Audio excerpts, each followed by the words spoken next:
this, we have Dr. Tulasi Kumar Joshi ji, who is an assistant professor in the Department of Sanskrit of Vasanta College for Women, Rajghat, Varanasi. His topic is definition of yoga perspectives from Tattvavaiśāradī. I will give a brief introduction to Dr. Tulasi Kumar Joshi.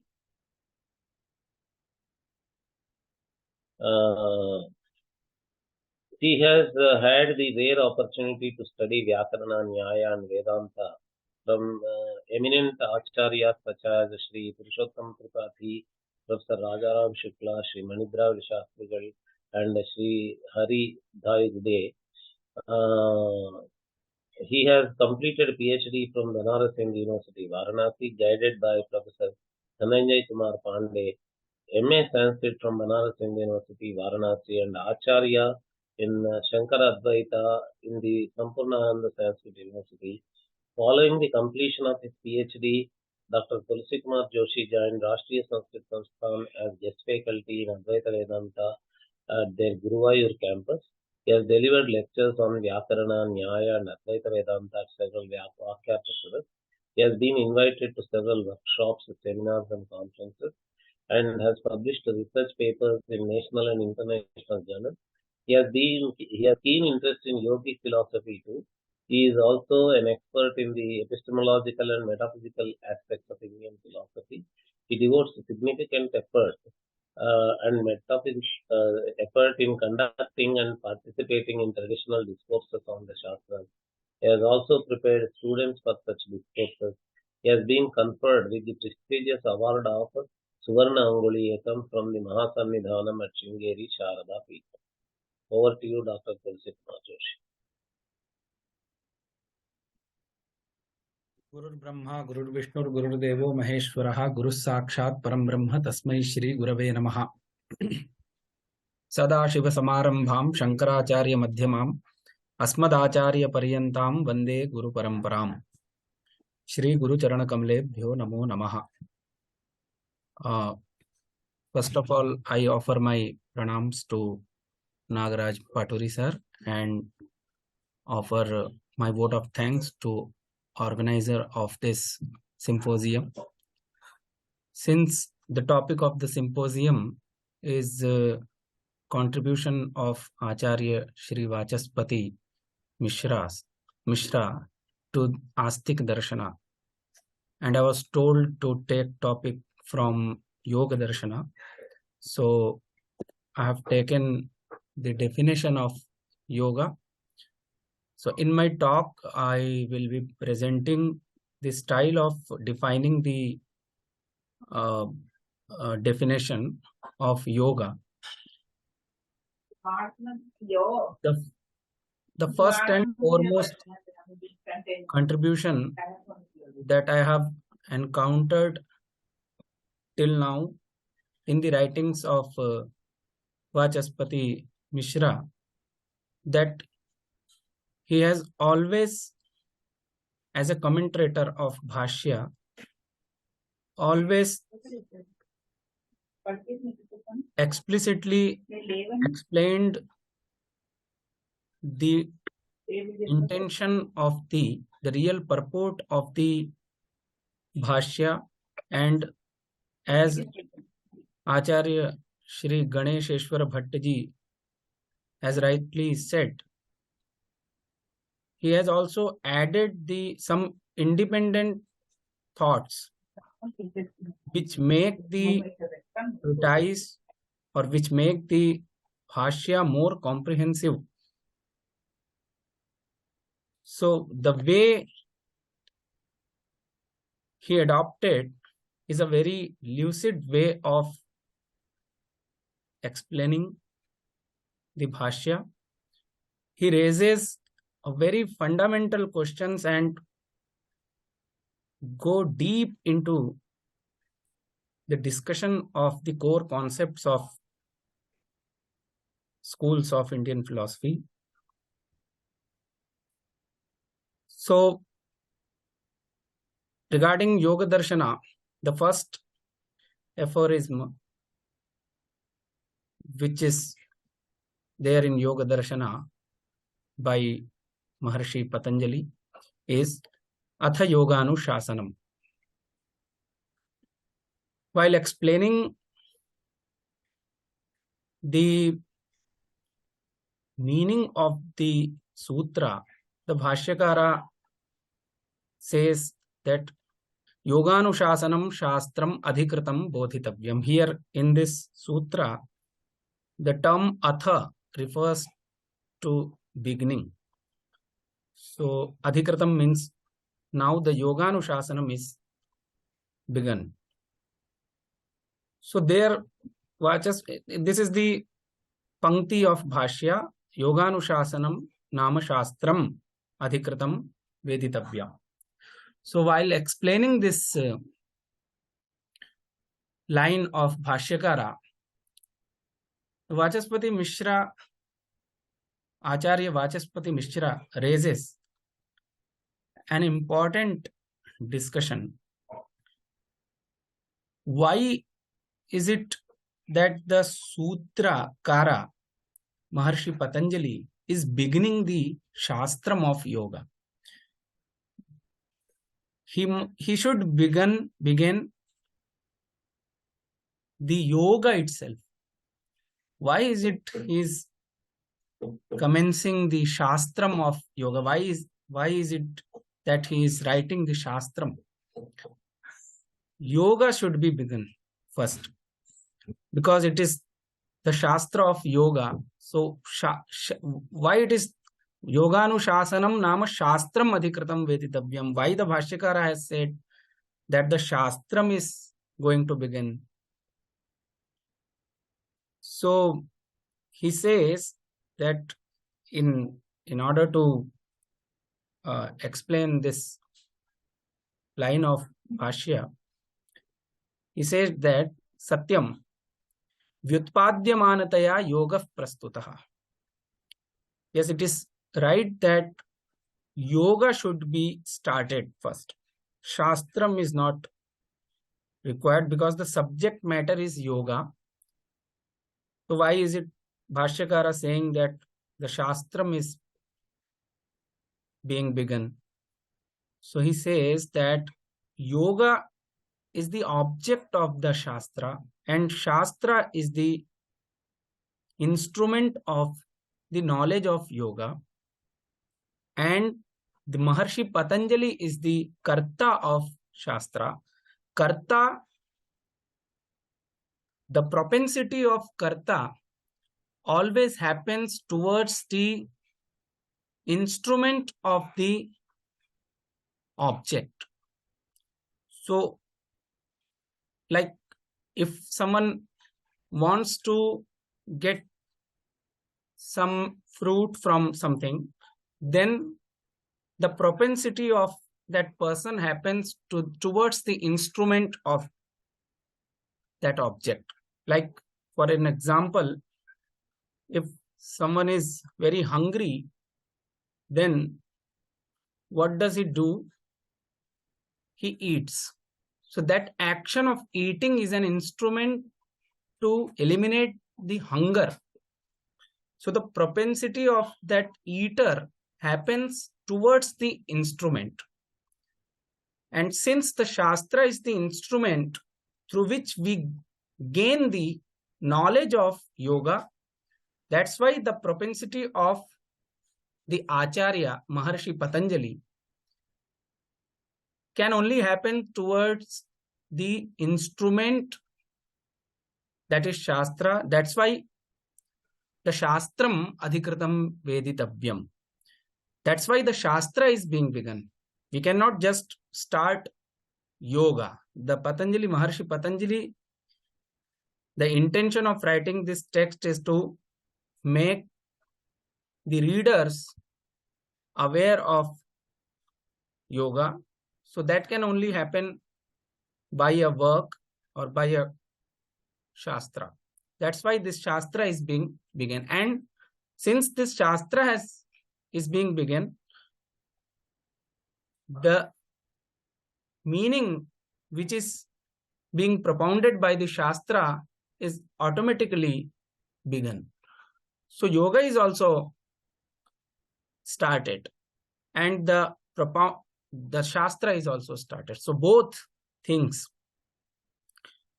are there in the Atha Yoga Anushasanam. So like this way, he explains the Pankti of Bhashya Yoga Anushasanam Nama Shastram Adhikritam Veditavyam. Then again, very basic questions he asks there and then answers that. Why this Shastra is being begun? Because there are many Shastras, Yoga Shastras, like Hiranyagarbha, Yogasya Vakta. These all are Smritis are there. And Yagyavalkya Smriti. In Yagyavalkya Smriti also, that also describes yoga as its subject matter. So the other Shastras are there. So is the Maharshi Patanjali proponent of yoga, the Pravartaka Acharya of yoga? So in this regard, Bhashyakara doesn't say anything, but Vachaspati Mishra, Acharya Vachaspati Mishra, reveals the hidden meaning which is there in the sutra, which has not explained by the Bhashyakara. That is, that the Maharshi Patanjali is not the Pravartaka Acharya of yoga. That's why he said that Yoga Anushasanam, Anushasanam, Anu. The importance of putting the word Anu in this sutra is explained by Acharya Vachaspati Mishra. That's why the Maharshi says Anushasanam, not Shasanam. So Anu means Paschat, afterwards. So I am Sishtasya Anushasanam, which is already taught by other rishis, other Maharshis. I am just teaching that subject matter in this book. I am explaining that only.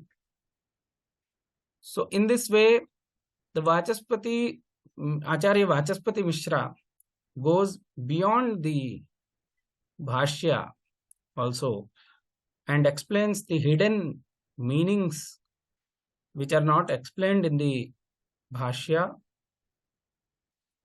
So this is the way of his explanation. Again, in Atha Yoga Anushasanam, the Bhashyakara says, Yoga Samadhi Sacha Sarvabhaumas Chittasya Dharmaha. So while explaining this Pankti of Bhashya, Vachaspati Mishra, Acharya Vachaspati Mishra has raised many questions and resolving them in a very lucid manner so that we can understand that the real purport of the sentence Yoga Samadhi Sacha Sarvabhaumas Chittasya Dharmaha. It seems very easy.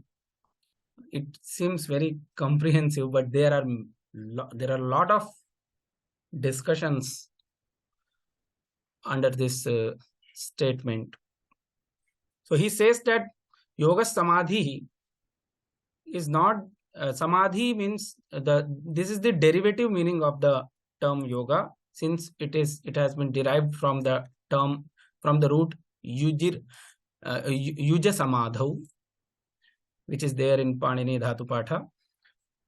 So by the term, by the derivation, we get this meaning Samadhi from the term yoga.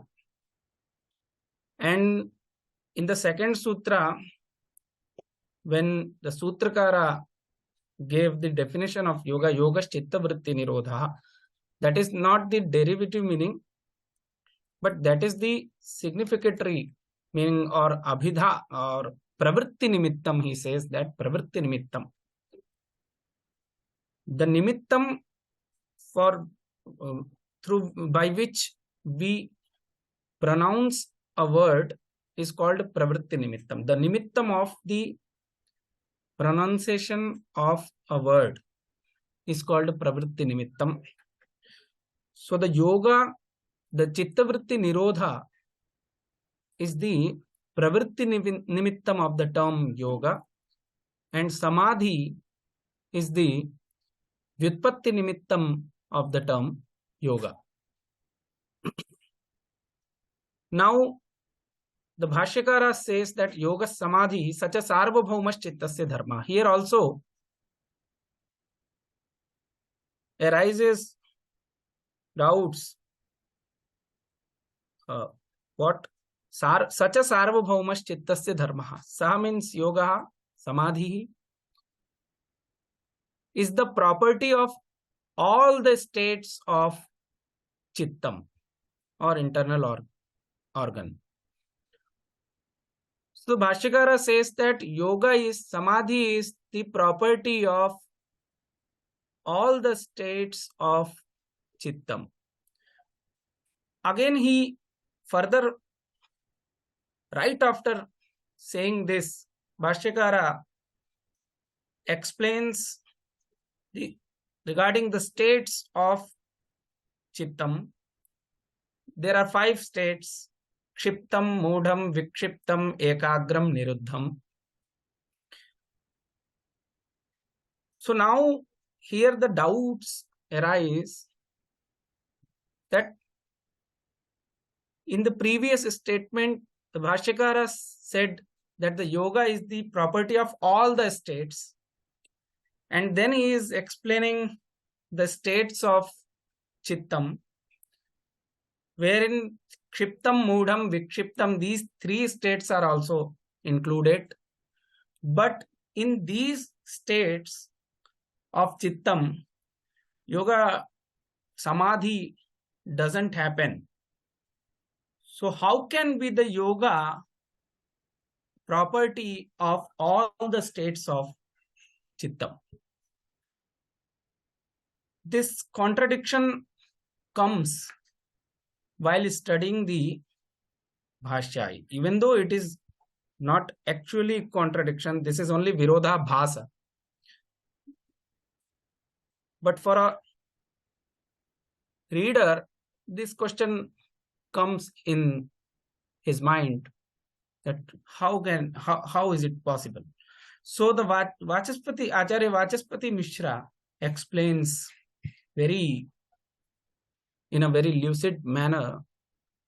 He says that such a sarvabhaumaha, here the sarvabhauma, the term sarvabhauma is derived from, this is a tadhita vritti, sarvasu bhumishu bhavaha sarvabhaumaha athva sarvasu bhumishu viditaha sarvabhaumaha. Here the bhumi, the term bhumi doesn't refer to kshipta, mudha, vikshipta, ekagra and niruddha. Even though Bhashyakara is explaining about the states of chittam, is right after the sentence, the yoga chitta vritti nirodha, such a sarvabhaumas chittasya dharma, he is explaining all the states. But these states should not be taken from the term bhumi, which is there in the word sarvabhauma. So what are those bhumis? So he says that Madhumati, Madhupratika, Vishoka, Samskara, Shesha. These 4 states of chittam should be taken from the term bhumi, which is there in the sarvabhauma. So the yoga is the property of, the samadhi is the property of Madhumati, Madhupratika, Vishoka and Samskara Shesha, not the property of all the states which are being explained right after the sentence, such a sarvabhaumas chittasya dharma. So now the doubts are eliminated after this explanation, because these states should not be taken So now, while explaining the definition of yoga in the second sutra, the definition is given by Maharshi Patanjali is as yoga's chitta vritti nirodhaha. So chitta vritti nirodhaha is yoga.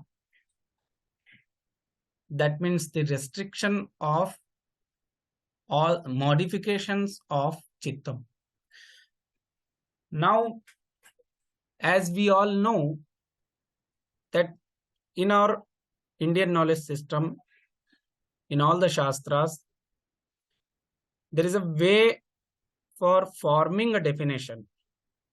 We cannot just form any definition, but there are 3 flaws which should not be there in a definition. Definition is basically an uncommon property or asadharana dharma, which only stays in the thing which is being defined. So that property is called definition, and that property should not be avyapta, ativyapta and asambhava. There should not be 3 false flaws. That is avyapti. Avyapti means inapplicability, ativyapti over applicability, and asambhava impossibility. These 3 flaws should not be there in that property. Then only that property will be considered as the asadharana dharma of the thing which is being defined. Now in this sutra, yoga is being defined, and by the term yoga, 2 yogas are taken. 2 yogas means one is sampragyata yoga, samadhi, and the other one is asampragyata samadhi. As we all know that the sampragyata samadhi is the limb of the asampragyata samadhi, but that too is referred as yoga, so that is also being defined here by this definition. So the restriction of the modification of chitta should be taken as a property. This property is a asadharana dharma or characteristic of these 2 yoga. One is sampragyata yoga and other one is asampragyata yoga. This is what the Sutrakara has said. But now, here many doubts come, because Purvapakshi, the prima facie views are there, many views are there. They say that Sutrakara only said that yoga's chitta vritti nirodha, means the restriction of modification of chittam. So some restrictions are always there in all the states of chittam. At present also, some restriction of some modifications of chittam is there in our chittam. So now in this state also, the lakshana of yoga is applicable, and this state, the present state, is not the state which is being defined, it is not the lakshya, but the lakshanam is over applicable there. That's why the lakshanam which Sutrakara has made is ativyapta, is over applicable. So there is a flaw of over applicability. That's why this lakshanam is not right. This cannot be called as a uncommon property of the thing lakshya. This is one question. And Purvapakshi says, if you add the term sarva in this lakshanam to eliminate this flaw, to remove this flaw of over applicability, then the lakshanam will have other flaw, that is inapplicability, ativyapti. How?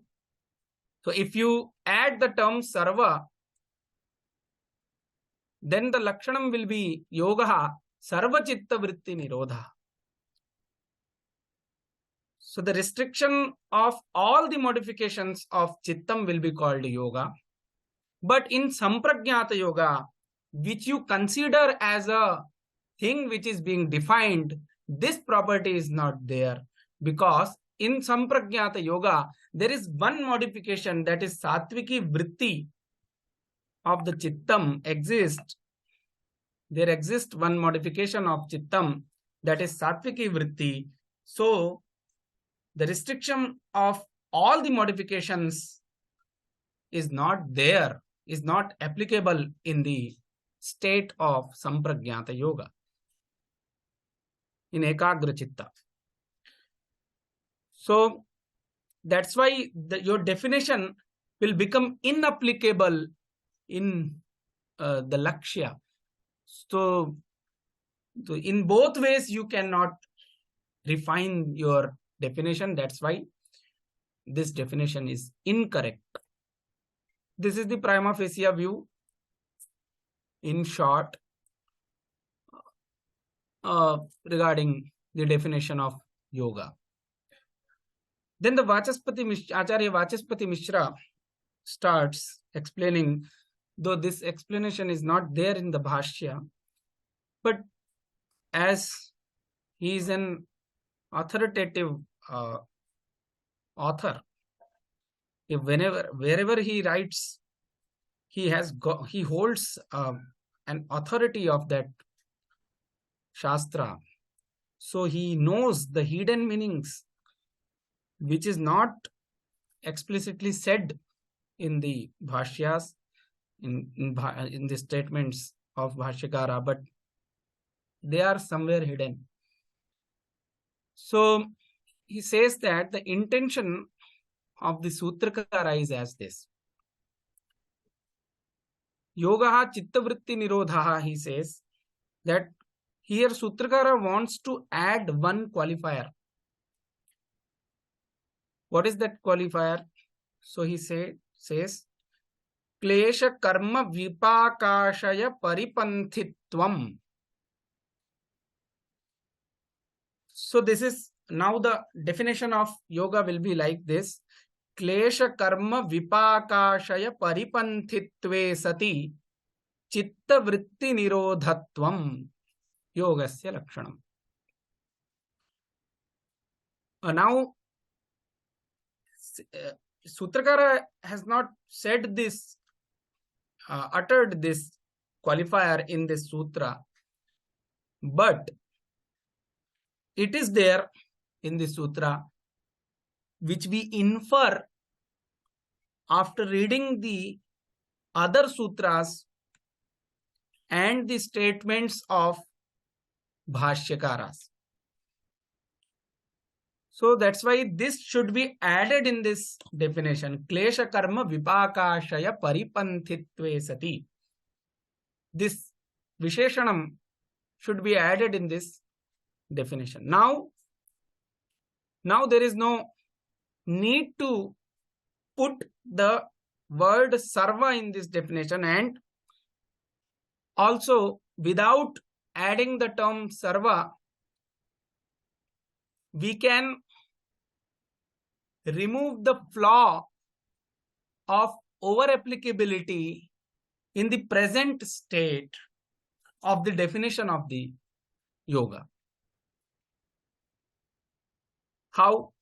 So because at the present state, yes, there is restriction of some of the modifications of chittam, but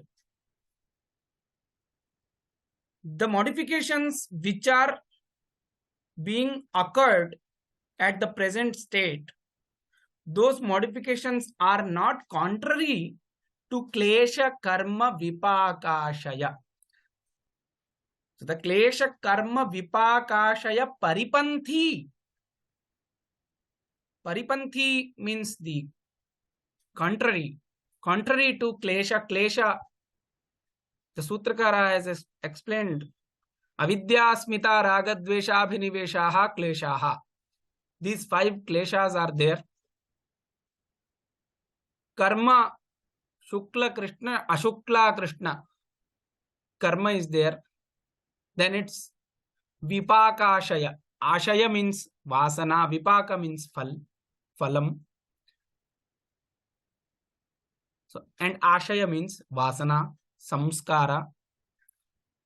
So these modifications which are happening at the present state, these modifications leave some impressions in our chittam.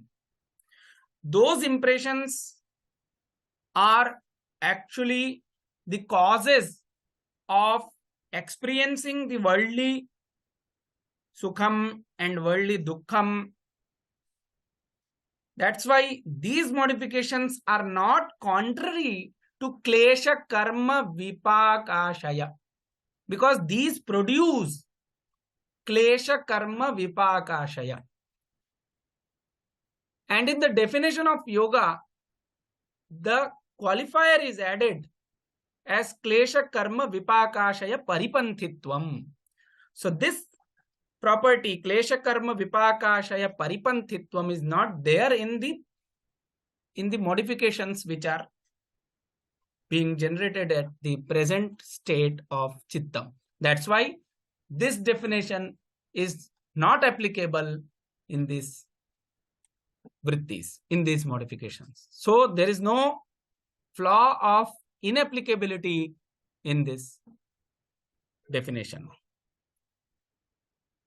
And now the avyapti is not there, but prima facie view was there that the over applicability is over applicability is not there.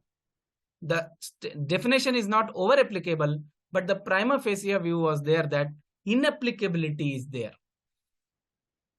because it is not applicable to sampragyata yoga. If you add sarva in this definition, then in asampragyata yoga, except one modification of chittam, all other modifications are restrained, but one modification is there. That's why your definition will not be applicable in sampragyata yoga. So Acharya Vachaspati Mishra view is that when we add this qualifier in the definition, klesha karma vipakashaya paripantitvam, then in the sampragyata yoga, the modification which is there in the sampragyata yoga, that satviki vritti is contrary to klesha karma vipakashaya. That's why this qualifier is there in that satviki vritti, and other modifications are not there. So chitta vritti nirodha, the restriction of modifications of chittam, is also there in that state. That's why this lakshana, vishishta lakshana, is applicable in that sampragyata yoga also. So there is no flaw of inapplicability and there is no flaw of over applicability in this definition. That's why this definition is totally correct. So in this way, a very small topic I have taken because of time constraint also. In this way, in a very lucid manner, Acharya Vachaspati Mishra explained the bhashya, and which is upakara in he did mahan upakara in for us Bharatiyas readers to understand the main purport of Maharshi's statements. With this, I offer my pranams to all the scholars who have joined here. Many great scholars are here, and all the organizers, everyone, I offer my pranam. Thank you very much for giving me this opportunity. Thank you very much, Dr. Tulasi Kumar Joshi ji. That was such an erudite analysis of Vachaspati Mishra Acharya's analysis of the first sutra of Yoga Sutra. You were saying that you chose a very small topic because of time constraint, but the audience would have felt it to be a very big topic. It is such an important topic, but just one sutra and one word, the definition of yoga itself, in such an elaborate way, Vachaspati Mishra has dealt, and you brought out all the nuances, particularly the very important observation that Vyasa Bhashya actually, Vyasa Bhashya has covered many aspects. It is a very complete, is the feeling some people get. But when people read Vachaspati Mishra, the way you explain, they would see the gaps in Vyasa Bhashya, and all those gaps are fulfilled. And also, more Purva Pakshas are raised. The more and more Purva Pakshas are raised, and more Khandana is done, and a very good Siddhanta is brought out. And Patanjali Maharshi is proved to be correct in the framing of the sutra by Acharya Vachaspati Mishra. So this is another proof of how he is a sarvatantrasvatantraḥ. Thank you very much for doing this, and I don't need to take up the translation responsibility because this is the first English talk. In the morning, the inaugural talk was English, and now your talk is also English. All other talks were in Sanskrit, so I was doing English translation. Now, because directly you were presenting in such a beautiful, idiomatic, and good English, so there is no need of translating